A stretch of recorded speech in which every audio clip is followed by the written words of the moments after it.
bara hjartalega velkomin á þennan fund. Hann ber yfirskriftina að losna við drauga fortíðar og Einar Gautur ætlar að predika og svo verð ég með hugleiðslu og bæn í lok fundar. Í dag er 16. október 2025 og klukkan er orðin 8:01. Þannig að við ætlum bara að hefja fundin. Hjartalega velkomin öll þeir sem eru á Zoominu og live á Facebookinu og TikTokinu. Gaman að sjá okkur.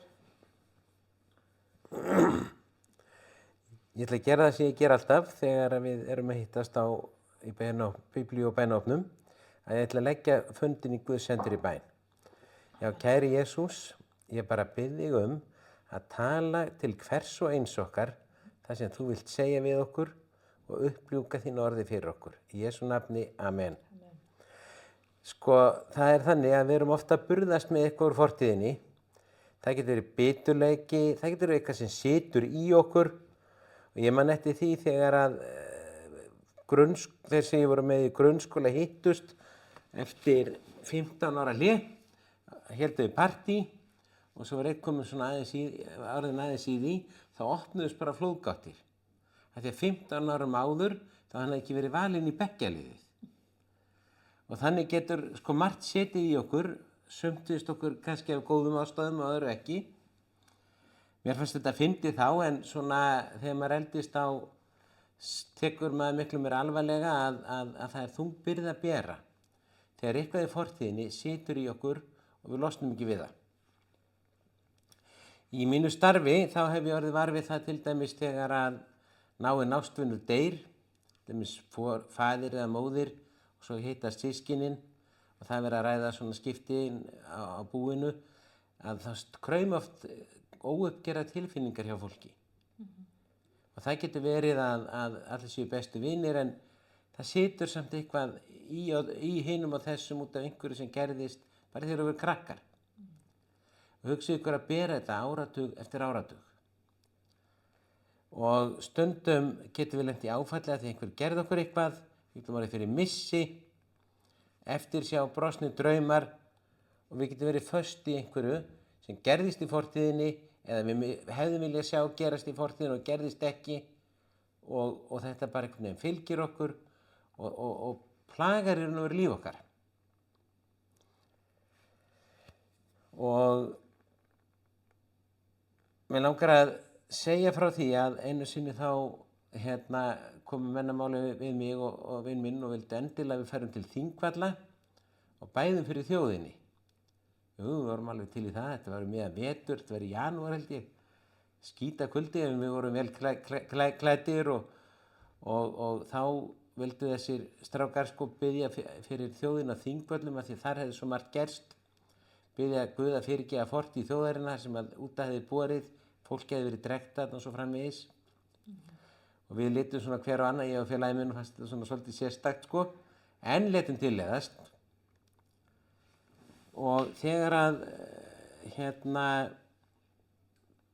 við báðum saman, þá leið öllum mjög undarlega, það gerði þess sama hjá öllum, okkur leið eins og bara fortíð og nútíð rinni saman. Því að við höfum svona ákveðið tímaskinn mennirnir, en í hinum andlega heimi, það er tíminn allt öðruvísi. Og ég man að þegar ég kom frá Þingvöllum, þá fór ég að hugsa um minn eigin fjölskyldu. Og ég fór að hugsa um svona biturleika sem hafði sest að í fjölskyldu minni. Og það var svo skrítið. Mér fannst ég bara fá að vita þegar ég allt í einu meira málið heldur mér hafði verið sagt. Og ég fór og bar þetta undir móður mína og þá var það þannig að langamma mín hafði verið skilin eftir, hún var sígauni, sést nú ekki útliti mínu, en hún hafði verið skilin eftir fyrir utan eitthvað bara dyr hjá fólki í Danmörku og sígauninu fóru svo í burtu og maður veit ekkert hvað olli því, hvað var að vera, af hverju þetta gerðist.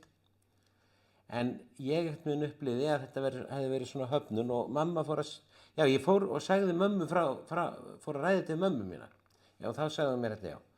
Og síðan gerist það að hún er alin upp í Danmörku, hún eignast mann og þau eignast dreng.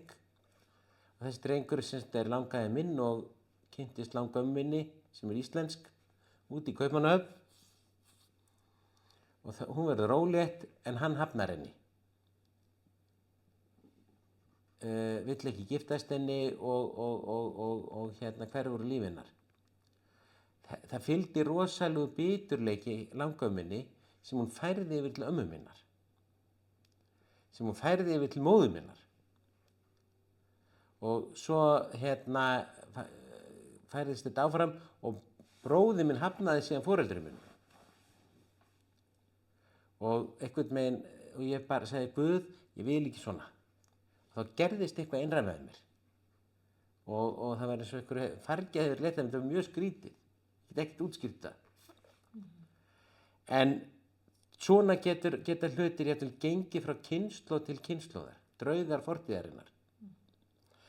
Og ég get ekki farið út í það allt núna, en í Biblíunni er talað um það, hvernig svona hlutir geta elt kynslóðirnar. Við erum öll tímaferðalangar á leiðin í framtíðina. Þegar við lifum í núinu og erum á ferðinni fram í tíman. En hvað með fortíðina? Hún er búin, en samt kannski ekki í okkar hjarta, huga og tilfinningum. Og allt þetta sem ég nefndi á, hann getur verið mikil byrði. Ef við erum að ferðast bara landið með, ég veit þetta er kannski ekki fallega sagt, með lík í skottinu, en þannig geta svona óuppgerð mál úr fortíðinni verið, þá byrja líkið að gefa frá sér lykt og hún magnast. Og þannig getur oft fortíðavandi okkar orðið. Við þurfum að losna við þetta. Og þá er spurningin, hvernig horfir Biblían á þetta? Hún er mjög skýr á því og það eru 66 bækur í Biblíunni og þar sem þetta er tekið fyrir þá er þetta alltaf eitt veg og ég ætla bara að taka svona það sem tíminn leyfir núna. En það er til dæmis áminning í Biblíunni að vera ekki að minnast alltaf þessum liðið og reyna að halda í eitthvað sem var í staðinn fyrir að taka við öllu því frábæra sem er framundan. Og Ísraelsmenn höfðu verið herleiddir 586 fyrir Krist úr landi sínu til Babylon og þar lifðu þeir oft við kröpp kjör og voru stundum sumir í þrældómi. Og svo gerist það að Persakonungur tekur Babylon og breytir stefnu og ætlar að leyfa þeim að snúa tilbaka og þetta var svona umbreytingartímar hjá þjóðinni. Og þá eru margir sem langaði til að fá það sem einu sinni var. Fá gamla tíman aftur eins og var fyrir herleiðinguna. En ég segi spámaður, knúinn af anda Guðs, hann segir: Svo segir drottinn lausnariðar, það var verið að leysa úr þessari ánauð, hinn heilagi Ísraels. Yðar vegna sendi til Babylon, rífi niður alla slagbranda og það var þannig að Babylon borg var gríðarlega vel víggirt og það runnu neðanjara lækirinn í borgina og þannig var ekki vatnsskortur og það var enda sátu Persar borgina lengi áður en sigraðana. Og svo segir hann á þessum umbreytingatímum við þjóðina: minnist hvorki hins liðina né hugleiði það sem var. Nú hef ég nýtt fyrir stafni, nú þegar vottar fyrir því. Sjáu þeir það ekki. Ég geri vegum eyðimörkina og fljót í auðninni. Í auðninni á þessum stöðum þar var mikill vatnsskortur, en þarna segir Guð, ég geri fljót í auðninni. Guð er ekki Guð fortíðar, Guð er Guð þess sem er framundan. Þetta er þannig að Jesaja 43:18. Já, Jesaja 43:18. Hann segir, ég hef nýtt fyrir stafni, nú þegar votta fyrir því. Og hann segir ég læt vatn spretta í eyðimörkinni. Það er að segja þar sem að við getum séð alls konar vandamál framundan. Ef við getum beðið Guð að láta vatn spretta í eyðimörkinni, láta blessa framtíð okkar. Og af sama tilefni þá kom fram í Jeremía sem líka spáði til Ísraelsmanna meðan þeir voru í Babylon, reyndar áður líka. Og hann hefði spáð þessu. Þegar 70 ári liðin í Babylon mun ég viti þar, það mun ég standa við heit mitt og flytja ykkur aftur til þessa staðar. Því að ég þekki sjálfur þær fyrirætlanir sem ég við hyggjum með þér, segir Drottinn, fyrirætlanir til heilla, ekki til óhamingju, að veita ykkur vonaríka framtíð.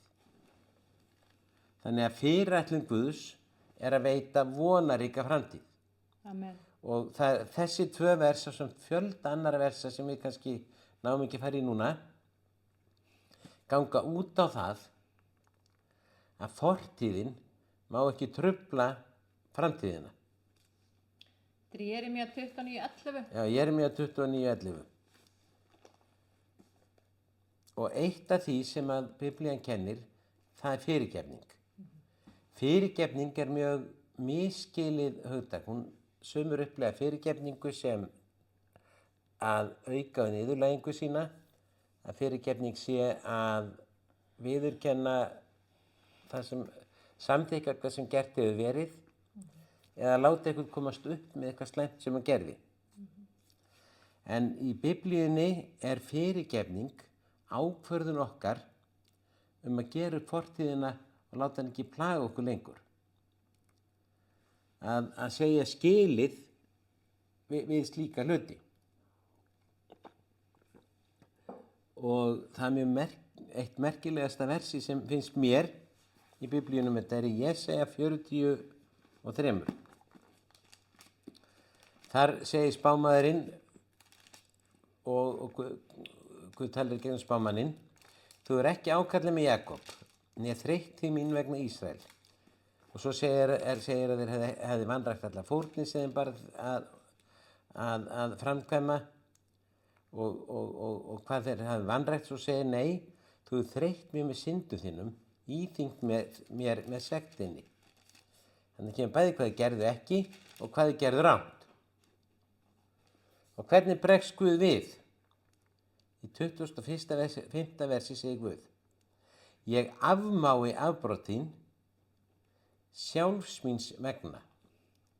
Ég einn og minnist ekki synda þinna.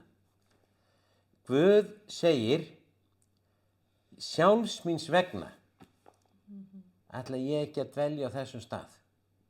Að vera upptekinn af því hvað var ekki gert fyrir mig sem átti að gera og hvað var gert sem átti ekki að gera. Ég ætla ekki bara að vera þarna. Sjálfs míns vegna þá kveð ég þetta. Og ég segi alltaf, ef að Guð var ekki tilbúinn til að bera byrðar fortíðarinnar og hafði vita á því að vera ekki að því, hvernig ættum við að gera það? Við erum ekki sterkar en Guð. Amen. Við erum ekki betra bak til að bera það. Amen. Þannig að Biblían kennir, gera upp fortíðina, kveðja það sem liðið er, okkar sjálfra vegna. Það er þannig að þá segjum við, en hvað með réttlætið? Biblían segir okkur að leita fyrst Guðs ríkis og hans réttlætis. Ekki okkar. Og þá mun allt annað sem við þurfum að veitast okkur auki. En hver er munurinn á réttlæti Guðs og réttlæti okkar? Við getum séð réttlæti þannig að menn fái maklega málagjöld. Það er mjög vinsælt að horfa á bíómyndir þar sem ykkur gerir ykkur illt og svo fá menn í lok myndarinnar að sjá hvernig hann kvelst og pínist í lokinu og allir fara ánæðir út frá myndinni að hann fekk sko maklega málagjöld. Eða við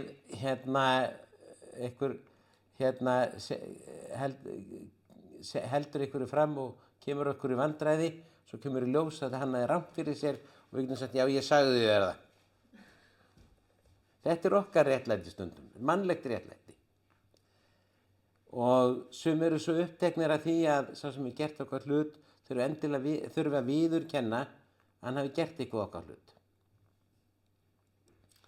Og stundum gengur þetta svo langt að við viljum allir sjá í hlutin eins og við sjáum þá. Það er nefnilega þannig að fólk sér ekki hlutin þessum augum og erfitt að finna eitthvað sannleika út úr því.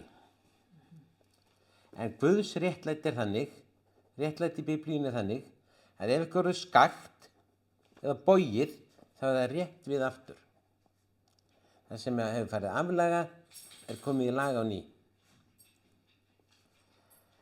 Og það kom einu sinni maður til lögmanns í Bandaríkjunum sem fór að segja honum frá öllu ranglætinu og hvað hann vildi að lögmaðurinn gerði til að ná fram réttlæti.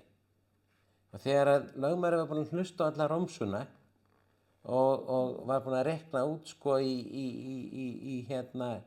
þúsundum eða $100,000 hvað það myndi nú kosta að gera þetta allt sem maðurinn bæði lögmanninum. Þá sagði lögmaðurinn, how much justice can you afford? Þarna var maðurinn fastur, hann yrði að reiða stórfé í réttlæti og til hvers? Fortíðin er farin, hún er búin og við getum ekkert gert neitt meir í því. Við þurfum að taka ákvörðun í framtíðina. Hluti af þeirri ákvörðun getur verið ef einhver svíkur mig, þá ætla ég ekki að eiga við hann viðskipti lengur að samskipti af því að ég sé enga framtíð í því. En við þurfum að passa okkur að slík ákvörðun sé tekin út frá því að við viljum lifa framtíðinni lifandi en ekki út af því að einhverjum sárum erfiðum tilfinningum. Ég er ekki að gera lítið úr þeim, ég er bara að segja það er erfitt að draga fortíðina eftir sér. Það er eins og að vera með keðju um fótinn og stein fastan við hana. Það er erfitt að ganga þannig.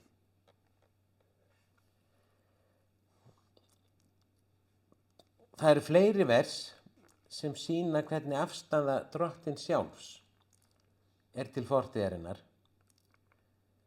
Og Jeremía hann spáði á tímum þar sem að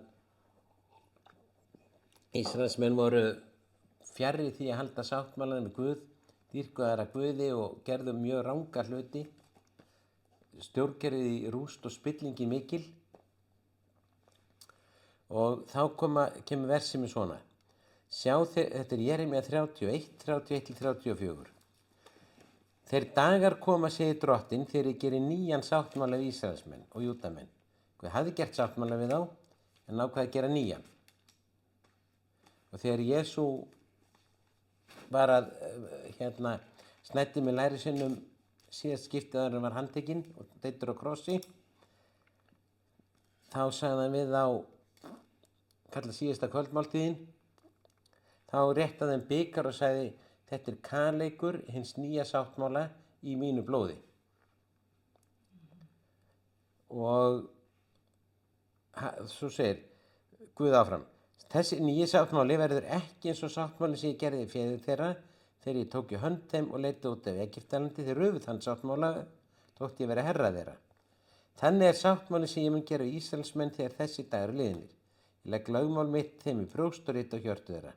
Ég verð Guð þeirra og þeir verða líður minn. Enginn mun framar þurfa að kenna landa sínum og bróður og segja þekki Drottinn, allir þekkja mig. Smáir sem stórir. Og svo kemur í lokin, ég mun fyrirgefa þeim sekt þeirra og minnast ekki framar synda þeirra. Og það er til versi í Biblíunni líka sem sagt er að Guð setji syndir okkar í djúp gleymskunnar. Það er til önnur versi segja að þó það séu rauðar sem skarlat geta orðið hvítar sem snjór. Allstaðar og þetta er rauður þráður í gegnum allt Gamla testamentið og Nýja testamentið. Að fortíðin er fortíð og hún á ekki að plaga framtíðina og við erum kölluð til að lifa lífinu lifandi. Amen. Og Guð sjálfur, hann dvelur ekki í fortíðinni að þeim vill ekki leggja þær byrðar á sjálfa sig. Hví ósköpunum skildum við þá gera það. Þannig að prinsip Biblíunnar er losa sig við drauga fortíðarinnar og horfa til framtíðar, velja lífið en ekki réttlæti sem festur okkur í fortíðinni. enda geta með endalaust rifist hvað er réttlæti og hver hefur rétt fyrir sig þar. Ég hef til dæmis alltaf rétt fyrir mér þegar við Einar erum að rífast. Já, já. Og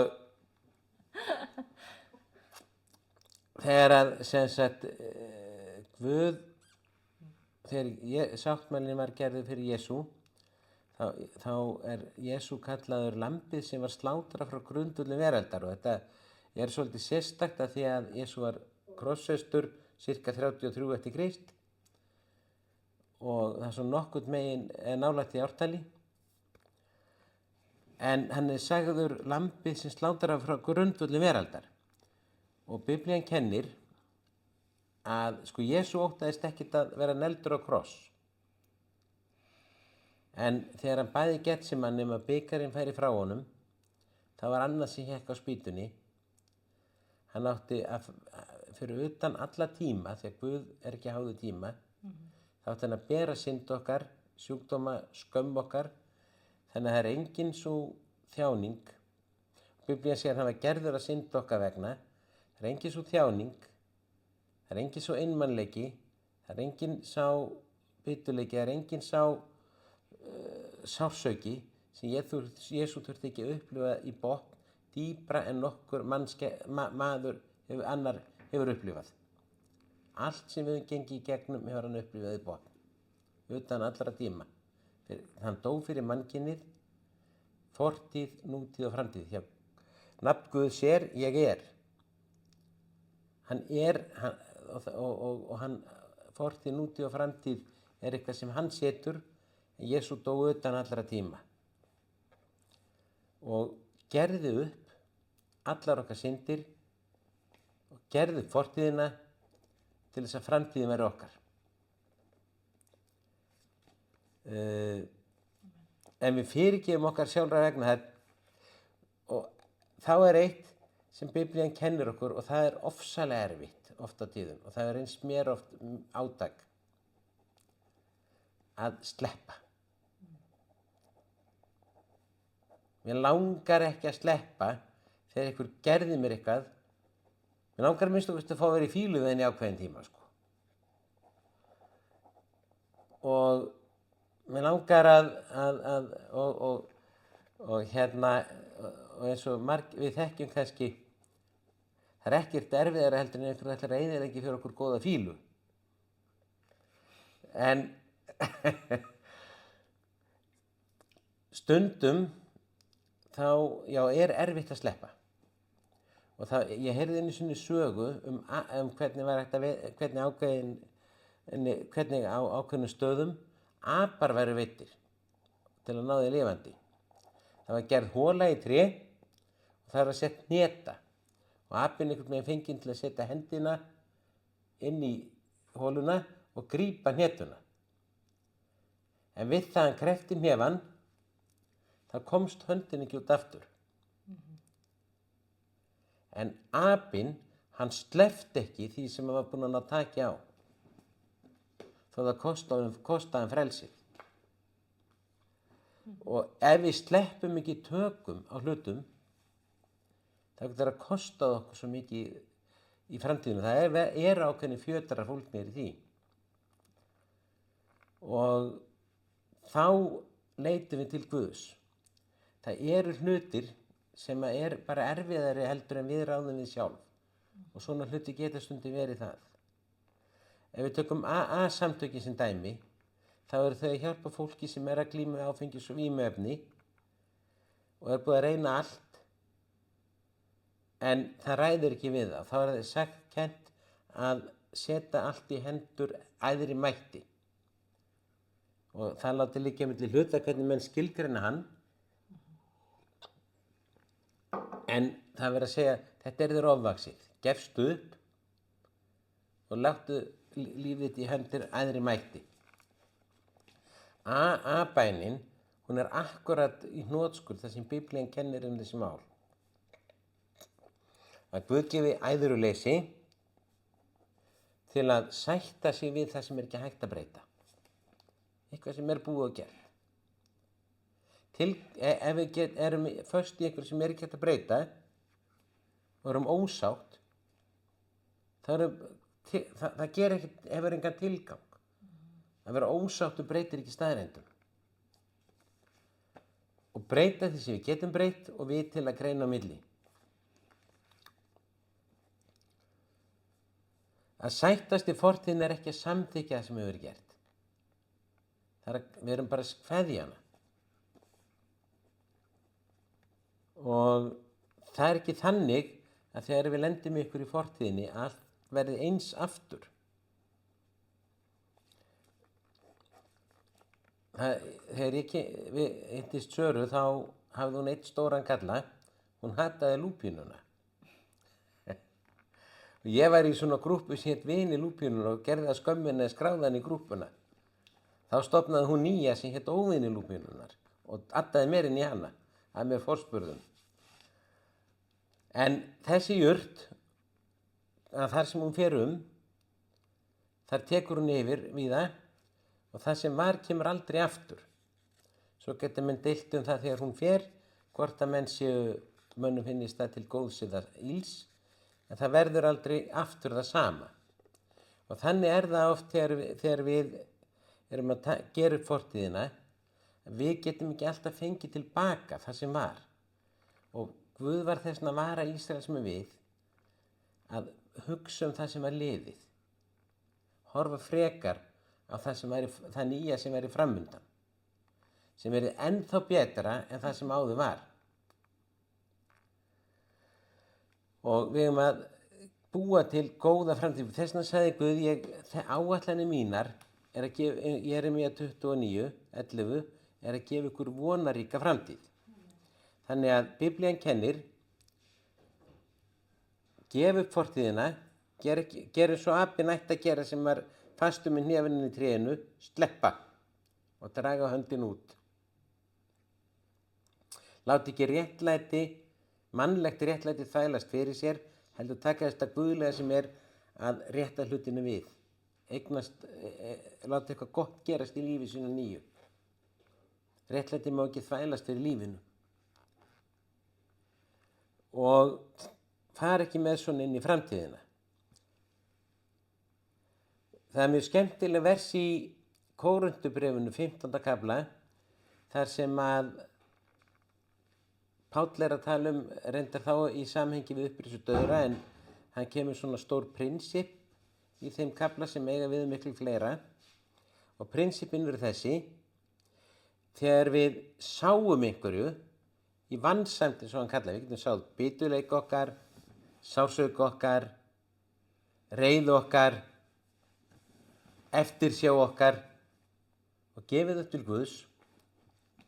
Og þá segir hann að þegar sem rís upp er eitthvað gott, fallegt og mikið. Sáum því sem að er einskisvirði fyrir eitthvað stórkostlegt sem Guð gefur okkur í staðinn. En það gamla kemur ekki aftur. Við getum lent í því að það gerist einhver atburður í lífi okkar sem er áfall. Og ég tala bara í reynslu að maður verður fyrir áfalli. Og meðan áfallinu stendur þá kannski skynja maður ekki, en svo þegar frá líður þá kom allar rosalegu tilfinningarnar. Og þá þýðir fyrirgefning ekki að allt verði eins og áður var. Heldur maður byrjar upp á nýtt og byggir upp á nýtt. Þannig að það er ekki sjálfgefið. Auðvitað gerist það stundum að fá bara það sem hlutinni sem voru, en stundum þarf maður bara að byggja upp á nýtt. Og þá ennþá fegurra heldur en áður, og Biblían talar það að hið síðara verður oft meira og betra en það fyrra. Amen. Það er mjög mikið stef í Biblíunni. Double for your trouble, Já, segir Guð. já, en þetta er víða í Biblíunni. Efnið sér að ferja er miklu stærra heldur en að með góðum móti er komið fyrir á svona stuttum fyrirlestri, en þannig ég get ekki það allt saman, en þetta er svona prinsip.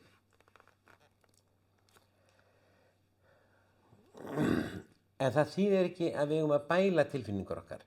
Við eigum að viðurkenna þær. Og í Jesaja segir Guð við hérna Ísraelsmenn, þeir eru reiðir út í mig út af öllu sem fyrir ykkur kom. Hérna minnir þessi Jesaja 43 líka. Og þeir reiði við mig. En það er allt í lagi. Þeim ásækiði mig. Látið reiði ykkar í ljós. Skammiði mig. Lögsækiði mig. Það er allt í lagi. Tilfinningar eru ekki réttar eða rangar. Þær eru. Ef ég dett og meiði með eitthvað stingst í líkaminn og ég finn til, þá er tilfinningin ekki rétt eða röng. Hún er þarna. Og Guð, Biblín alveg skýr á því, þú mátt segja Guð, ég er reiður við þig. Hvort sem það getur vel verið, ég hef rangt fyrir mér, en mér líður svona. Það þýðir ekkert að bæla niður tilfinningarnar. En við gefum það til Guðs og hann byrjar að vinna í okkur. Hvort sem við tölum Guð, æðri mátt eða hvað sem er, við þurfum eitthvað sem er stærra en við sjálf. Og í Opinberunarbókinni þá er nú hvorki talað um meira en minna en nýjan himinn og nýja jörð. Þetta er svo sterkt stef í Biblíunni að Guð gerir eitthvað nýtt. Að Biblían endar á því að tala í síðasta köflum Biblíunar að tala nýjan himinn og nýja jörð. Amen. Og Jóhannes postulinn segir og ég sá nýjan himinn og nýja jörð, því en fyrri himinn og fyrri jörð voru horfin og hafið ekki fram að til. Og svo segir, og hann mun þerra hvert tár á augum þeirra, dauðum mun ekki fram að til vera, hvorki harmur, né vein, né kvöl var til, hið fyrra er farið. En Biblía segir að það sem Guð hefur handa okkur í framtíðinni,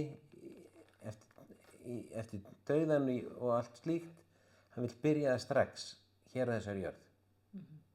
Byrja það strax í líf okkur núna. Svo fullkomnasta síðar. Og þarna er þetta mjög skýrt, fyrra er farið og nýtt er orðið til.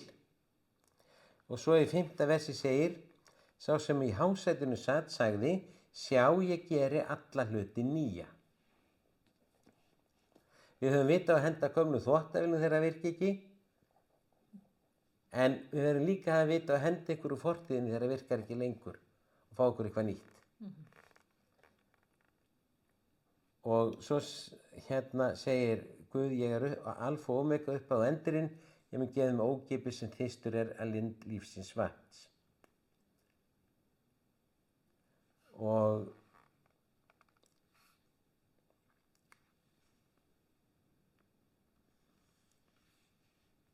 þannig að prinsip Biblíunnar er elt ekki fortíðina, hangi ekki í henni, festast ekki í henni, haldi ekki í hana og hversu sárt og erfitt sem það er að gefa það upp, að gera það með Guð sjálf og horfa til þeirra nýju hluta sem eru framundan. Og láti ekki fortíðina hindra okkur í að njóta þess sem framtíðin býður upp á.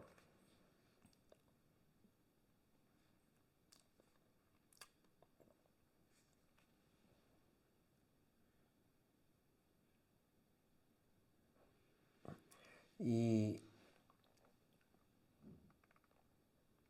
Kólósesbréfinu, öðrum kafla, 13. versi, þetta er aldrei skemmtileg vers. Það var nefnilega þannig að, hér segir, þér voru áður og þeir eru dauðir sökum afbrotiðar og umskurnarleysi sem Guð lífgæðiður ásamt honum þegar hann fyrirgaf oss öll afbrotin. Þetta er leið Guðs til að gera upp það sem liðið er. Og ef að Guð þarf að fyrirgefa sjálfsins vegna og framtíðarna vegna, þá erum við ekki sterkar en hann til að bera byrða sem hann ekki vil bera sjálfur. Og svo segir, hann afmáði skuldabréfið sem þjakaði oss með ákvæðum sínum, hann tók það burt með því að negla það á krossinn. Þarna er verið að vísa til þess að þegar menn voru að aflýsa til dæmis veðum og kvöðum, svo sem að fasteignum, það fór aflýsingin þannig fram að þau voru hengt upp í Borgarhlíðin held ég, til að tilkynna öllum að veðið og kvöðin og allt það væri fallið niður. Það var aðferð þess tíma við að aflýsa.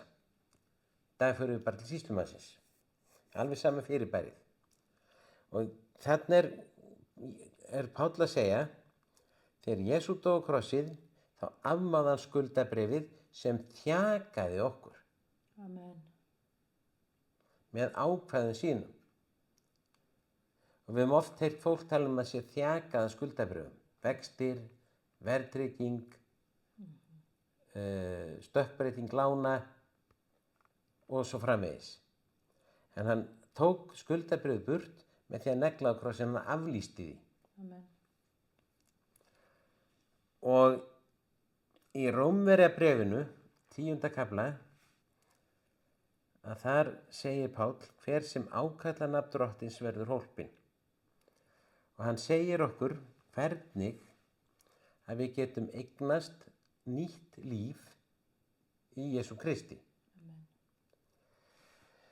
Og hann segir í 4. versi, Kristu leiðir lögmálið til lykta sem nú réttlætis hver sem trúir. Móse ritarinn réttlæti sem lögmáli veitir að sá sem breytir eftir boðurum þess mun fá að lifa af því. En réttlæti að trúnni mæli þannig, segi ekki hjartaðinu hver fyrir upp í himinin, þar að segja til að sækja Krist ofan, hver með stiga niður í undirdjúpið til að sækja Kristu frá dauðum. Hann segir, nálægt er í orðið, munni þínum og í hjartaðinu. Það er orð trúarinnar sem predikun. Það er nefnilega þannig, og það er efni í annan lestur, en nú komum að leiða okkur hér, og það er það að Biblía segir að líf og dauð er á tunguna valdi. Það skiptir máli hverju við trúum og hvað við játum. Amen. Og Páll er að segja, framtíð þín, samfélagið við Guð og það líf sem þú lifir er á tunguna valdi, fyrir því hvað þú segir og trúir. Og svo segir Páll, ef þú játar með munninum, Jesús er drottinn. Og okkur er svona mikilvægt að játa að Jesús er drottinn. Það er út af því að hann er konungur. Og til að ganga inn í hans ríki, þá sækjur ríkisborgarrétt í ríki Guðs. Og þegar þú sækjur ríkisborgarrétt í ykkur ríki, þá ætlar að ganga undir lög þess lands. Og undir það vald sem að er lögin og stjórnarskrá og allt sem landi tilheyrir og því ríki. Og þegar við göngum inn í ríki Guðs, inn í ríki Jesú Krist, þar sem hann er konungur, þá játum við hann sem okkar drottinn. Hann segir, ef þú gerir þetta og trúir í hjartaðinu, segir Páll, að Guð hafi uppvakið hann frá dauðum, munt þú verða hólpinn. Og hann segir, með hjartanu trú allir réttlætis, með munnunu játa til hjálpræðis. Og hver sem ákallar nafn Drottins, það er að segja Jesú, það nafn Drottins verður hólpinn. Þannig að með þessu, hver að gera þessi játningu, þá kveðjum við gamla lífið og eignumst nýtt líf sem varir að eilífu.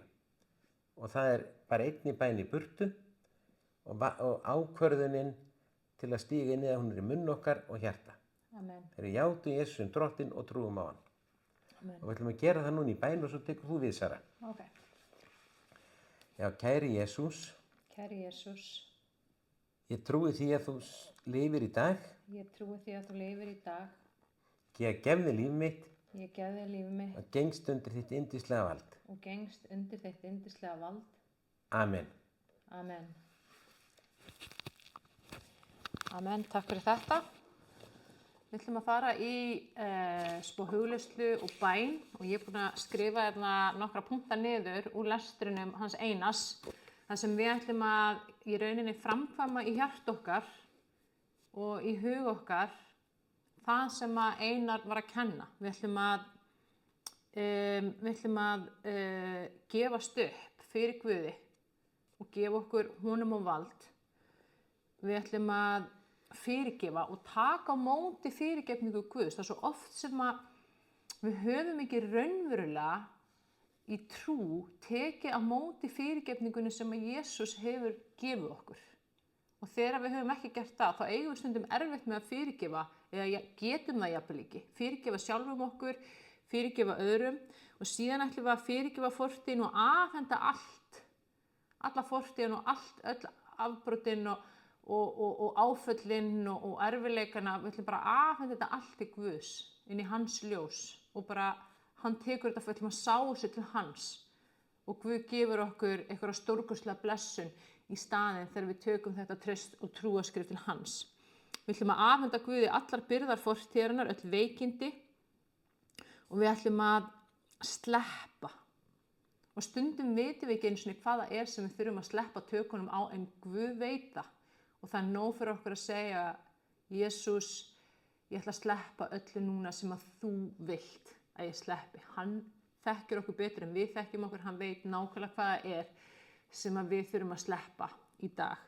Og síðan ætlum við að velja þessa nýju vonaríku framtíð frá Guði og þetta verður svona cirka 15 mínútur sem við ætlum að taka í hugleiðslu og bæn og ástæðan fyrir að við lokum augunum, við slökum á til þess að við getum bara tengt okkur betur við Guð, til þess að við getum lokað fyrir áreiti sem að í efnisheiminum og í kringumstæðunum og til þess að við getum betur heyrt frá Guði og meðtekið það sem hann vill gefa okkur. Og mér langar að nefna eitt áður en að ég byrja að það að mjög oft erum við að burðast með uppsafnaðan sársauka, vonbrigði, vonleysi, vanlíðan og brotna sjálfsmynd út af því hvernig við höfum komið fram við okkur sjálf. Það ekki bara annað fólk sem hefur komið kannski illa fram við okkur, heldur stundum það þannig að við höfum kannski verið verst við okkur sjálf. Og það svo mikilvægt að við séum tilbúin að fyrirgefa sjálfum okkur. Fyrirgefa sjálfum okkur fyrir mistökin, fyrirgefa sjálfum okkur ef við höfum verið að koma illa fram við okkur sjálf, verið að rífa okkur niður, brjóta okkur niður, segja og hugsa mjög ljóta neikvæða hluti okkur sjálf. Að fylgja mér. Og það eitt af þessum skrefum sem langar til þess að stíga í þessari hugleiðslubæn með ykkur í kvöld. Amen. Þá megi bara...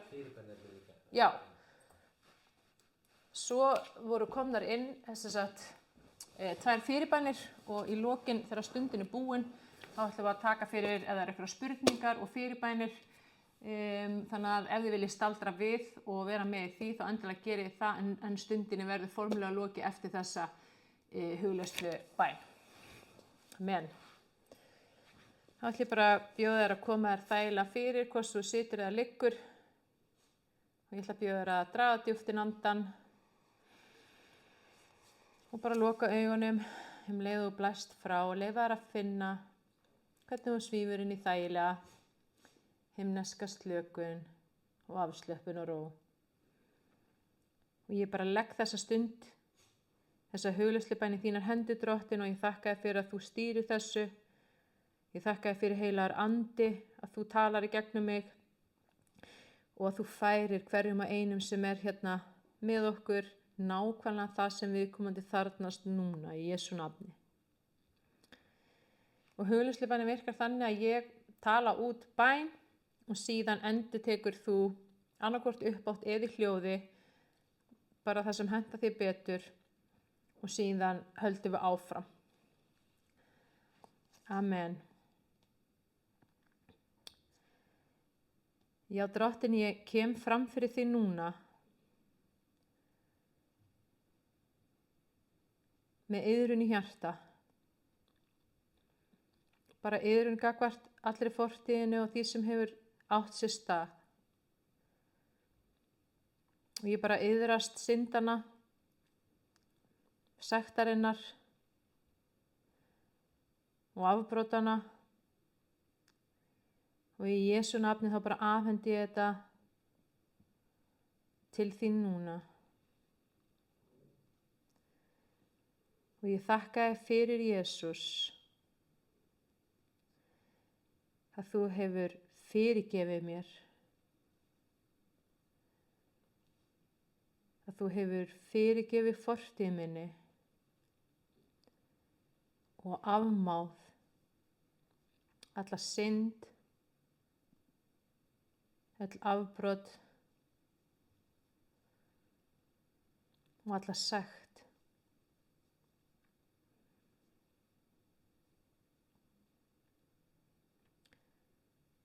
Og ég þakka þér fyrir Jesús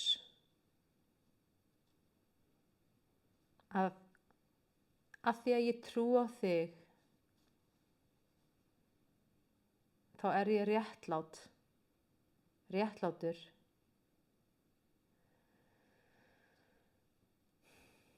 Ég er réttur.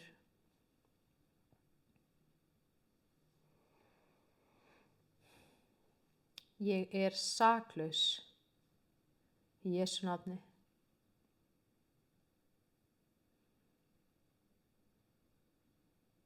Af því að þitt blóð rann, Jesús,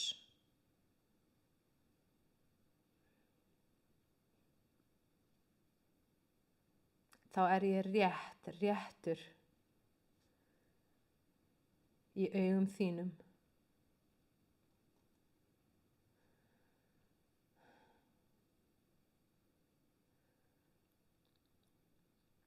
Og í Jesú nafni, þá tek ég við því verki, Jesús, sem þú vannst þegar þú dóst á krossinum. Og ég seta inn í hjarta mitt og ég tek við því í trú.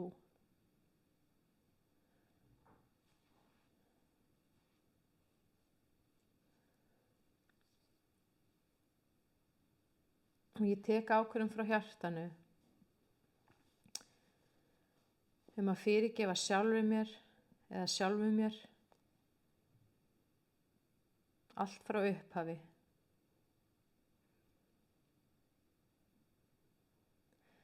Og ég fyrirgef fortíðinni í Jesú nafni.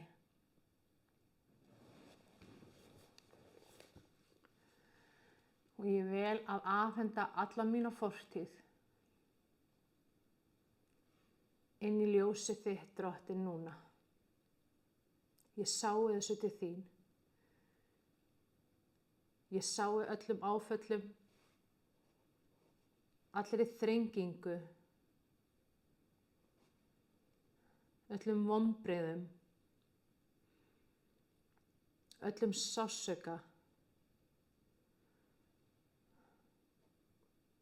öllum kvíða og ótta.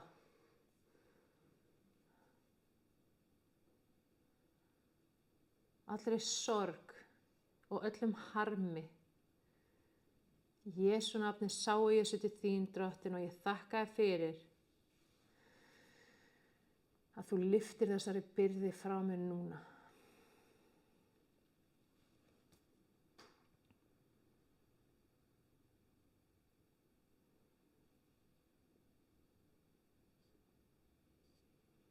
Og ég þakka þér fyrir að þú setur þitt réttlæti inn í hjarta mitt núna.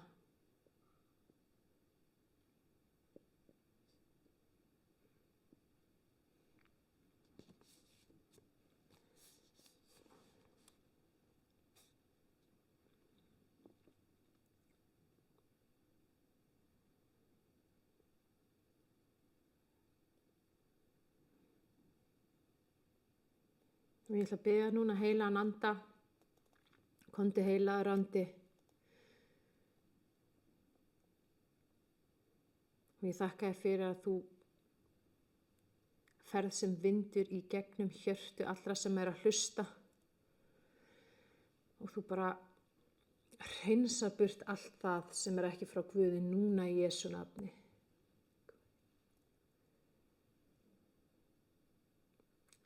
Í Jesú nafni þá lýsi ég því yfir að þú hreinsir burt alla drauga fortíðar, hvernig eða hverjir sem þeir kunna vera í Jesú nafni.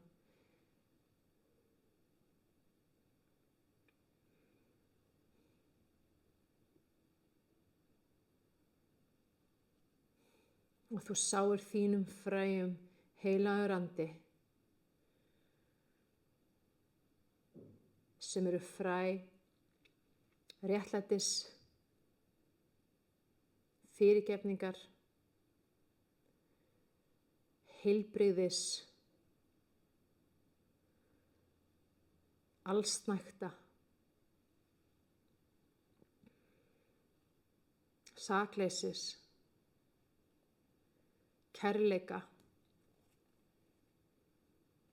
friðar,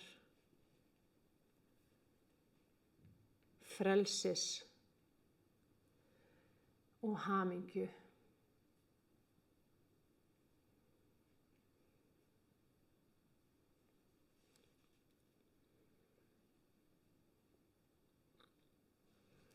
Og ég þakka þér fyrir, Drottinn, að þú hefur gefið mér nýja framtíð sem er full af von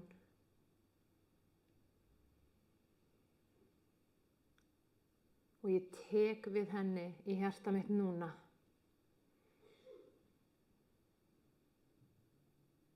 Og ég stíg á þann veg, Jesús, sem þú hefur gefið mér, sem þú ert.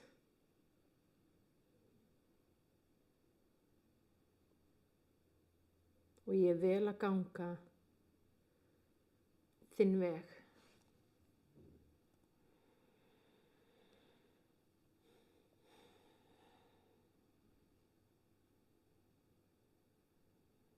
Og ég vel að færa mig nær þér, Drottinn.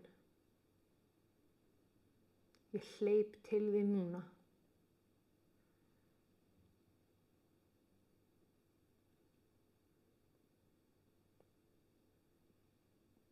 Og ég vel að hvíla og lifa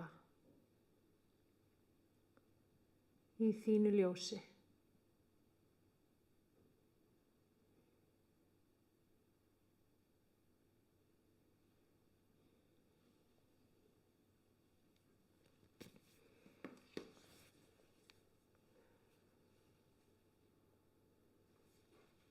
Og ef það er eitthvað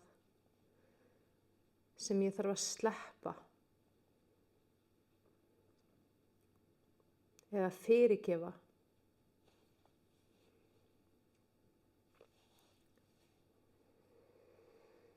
þá vel ég að sleppa öllu því og fyrirgefa öllu því sem þú vilt að ég fyrirgefi og sleppi núna. Í Jesú nafni. Ég sleppi þessu til þín. Takk þetta, Jesús.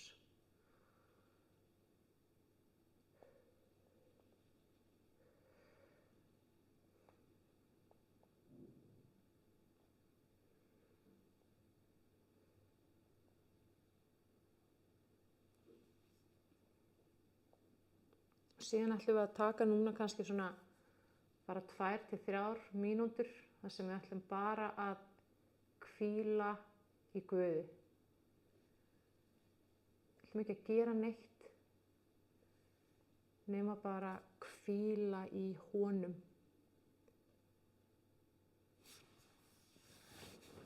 Og vera kjur.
Og ef að hugurinn fer eitthvert og bara fyrirgefa honum og hugsa ég hvíli í þér Drottinn. Bara draga hann blíðlega tilbaka.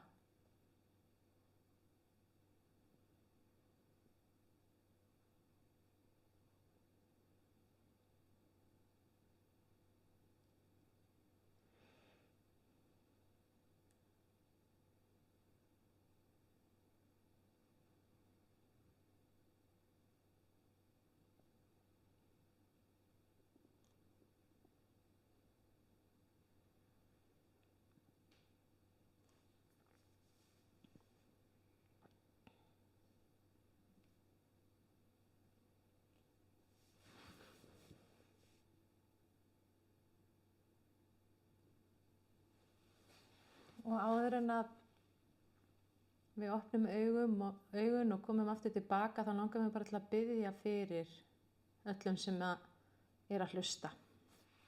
Já, Drottinn, ég bara bið fyrir þessum dásamlegu, fallegu sálum sem að hlusta núna og ég bara þakka þér fyrir heilagur andi að þú bara sendir orð þitt og lækninguna þína inn í hjörtu þessa fólks, inn í líkama þeirra, inn í huga þeirra.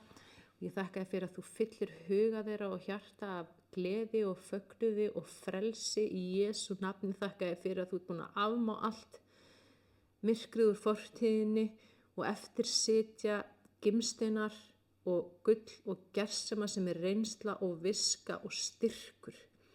Ég þakka þér fyrir að allir þeir sem hlusta geta horft tilbaka núna og verið þakklátir fyrir þá reynslu sem þeir hafa gengið í gegnum. Af því að eftir situr bara gullið og gimsteinina sem að þú hefur fært þeim núna inn í hjarta þeirra í Jesú nafni. Og ég þakka þér fyrir að hver og einn sem hefur verið að hlusta mun finna fyrir nýrri von og nýju frelsi, þínu frelsi Drottinn. Algjöru frelsi frá fortíðinni, algjöru frelsi frá erfiðleikum fortíðar. Að ef að við komum til hugsun fortíðina þá kemur bara hlýja og kærleikur og þakklæti fyrir að hafa gengið í gegnum þetta, komist í gegnum þetta og komist á þann stað sem viðkomandi á í dag. Og ég þakka þér fyrir að þú gefur okkur öllum hæfileika til þess að njóta þess að vera í núinu og horfa til framtíðar með þér í Jesú nafni. Amen. Amen.